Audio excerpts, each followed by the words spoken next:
पीले दांत वाली बहू। रंजना कभी ब्रश नहीं करती थी। उसे कितनी बार उसके माँ बाप ने डांटा, लेकिन उसका कोई असर उस पर होता ही नहीं था, जिस कारण से उसके दांत पीले पीले हो जाते हैं। शादी के बाद। अरे बहू, वैसे तो तुझ में कोई कमी नहीं है, पर तेरे दांत इतने पीले कैसे हैं बेटा? कैसे मतलब? कोई सर्जरी थोड़ी ना कराई है। वो तो क्या नाम, मैं ब्रश नहीं करती थी तो पीले हो गए। अब क्या करूं? आप कहें तो लाल करवा लूं या फिर काले? यार ये क्या है, क्यों माँ से लड़ रही हो? लड़ रही हूँ? अरे मैं लड़ रही हूँ या ये बोल रही है कि दांत पीले हैं, पीले। अरे तपस्या थोड़ी ना की है इन्हें पीले करने के लिए। बकायदा ब्रश नहीं किया है 20 साल तक, तब जाकर। छी, कैसी बात कर रही हो? ये उस वक्त तो पीले नहीं थे जब हम लोग तुम्हें देखने आए थे। अरे तब साफ करवा लिया होगा डेंटिस्ट के पास जाकर। अब देखो कैसे पीले पीले लग रहे हैं। रंजना सास की तरफ गुस्से से देखती है।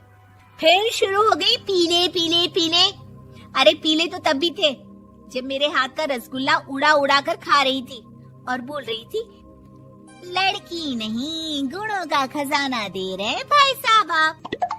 खैर, अब वो लोग करते भी तो क्या करते, पीले दांत वाली बहू पल्ले पड़ी थी तो झेलना तो था ही।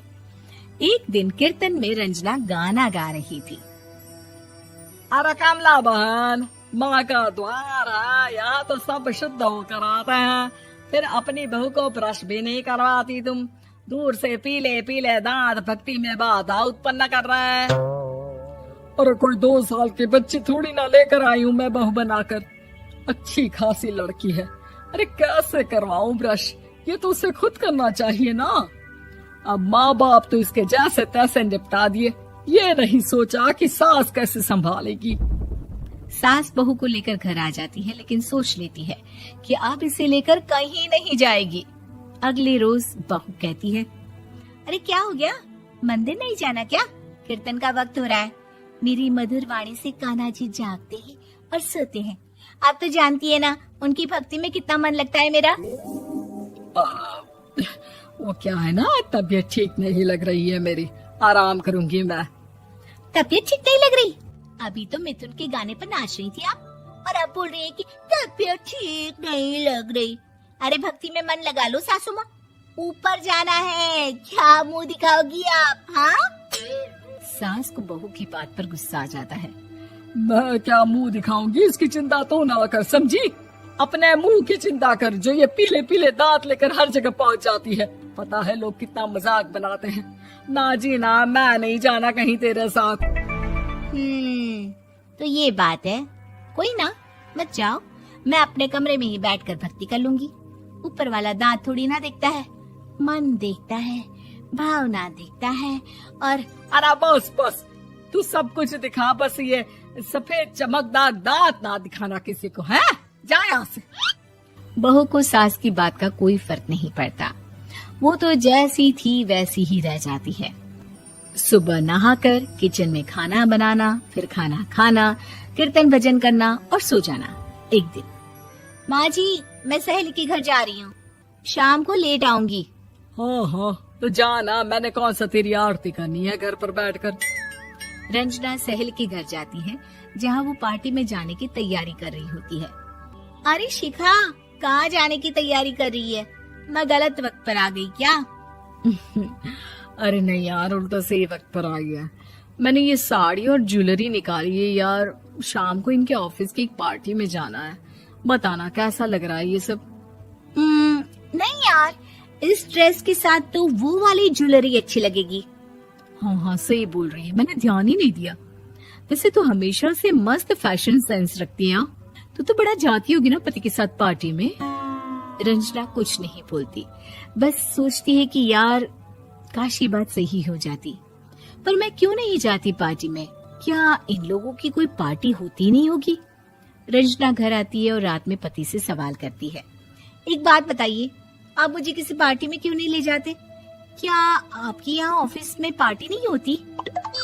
पति बेचारा क्या कहता कि दांत पीले हैं तुम्हारे इसलिए।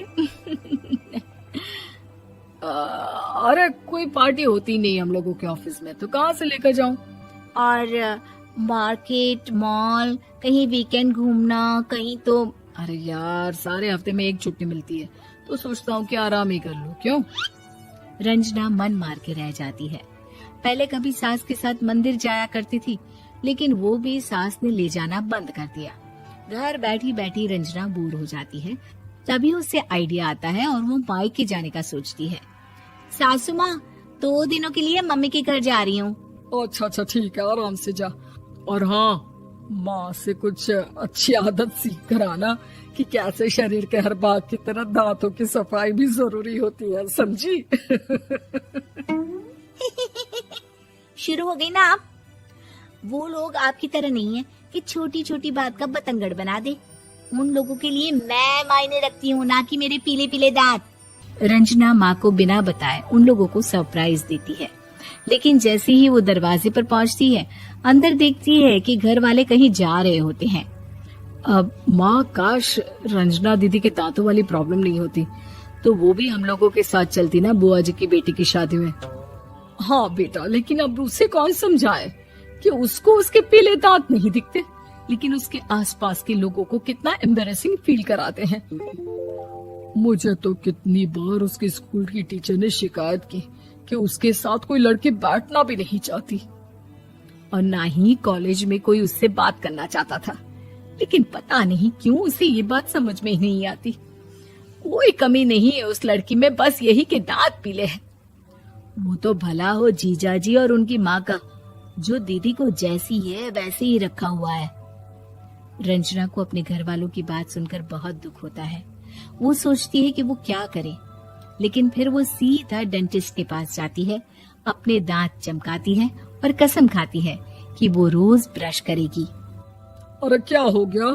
तुम तो 2 दिनों के लिए गई थी ना, पर कोई ना, अच्छा है, चलो आ गई तो। रंजना सास के सामने आकर खड़ी हो जाती है और पूरी स्माइल करती है, उसके चमकदार दांतों को दिखाती हुई। हैं? चले मंदिर। माँ, मुझे माफ कर दीजिए, मैंने आप लोगों को बहुत एम्बैरेसिंग फील करवाया। मैं आज से रोज ब्रश करूंगी।